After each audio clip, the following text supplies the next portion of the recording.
ఒక్కోసారి మనం చేసే ప్రతి ఒక్క వంటకం హిట్ అవ్వదు. కొన్ని కొన్ని అయితే బోల్తా పడిపోతాయి. నన్ను బాగా సతాయించిన వంటకం అయితే ఈ రొయ్యల కూరే. నాకు నాన్ వెజ్‌లో అన్నిటికన్నా ఇష్టమైన కర్రీ ఏదంటే రొయ్యలు అని చెప్తాను. నాకైతే చాలా ఇష్టం అనమాట. కానీ పెళ్ళయ్యాక అన్నీ మనమే చేసుకోవాలి. అలాగే మనం ఇంట్లో వాళ్ళకి కూడా మనమే చేసి పెట్టాలి. పెళ్లి కాకముందయితే అమ్మ బాగా చేసి పెట్టేది. నేను బాగా తిని పెట్టేదాన్ని.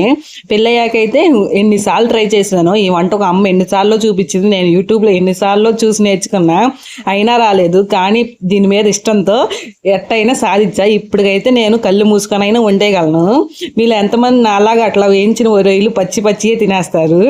ఒకవేళ మా వారు 1 కేజీ తెచ్చారంటే నేను వండేటప్పటికి 4, 5 రొయ్యలు అయితే ఎక్కువే తినేస్తాను. అంత ఇష్టం అనమాట నాకు రొయ్యలు వేయించినయే.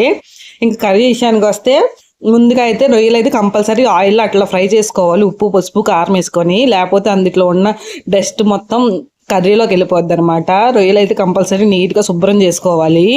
అలాగే ఉల్లిపాయలు, పచ్చిమిరపకాయలు వేగాక రొయ్యలు వేసేసి ఆ రొయ్యలు కూడా మగ్గాక అల్లం వెల్లుల్లిపాయ పేస్టు, అలాగే టమాటాలు, పసుపు, ఉప్పు, కారం మొత్తం వేసి మగ్గపెట్టుకోవాలి. లాస్ట్లో కొంచెం కొత్తిమీర వేసుకొని తింటే టేస్ట్ మాత్రం అదిరిపోద్ది అనమాట.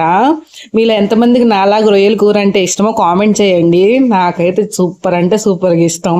నేను నాన్ వెజ్ కర్రీస్ ఉన్నా ఈ ఒక్క కర్రీ ఉంటే చాలు, నేను ఇది ఒక్కటే తింటాను, ఇంకేమీ ముట్టుకోను అనమాట. ఇంకా టేస్ట్ విషయానికి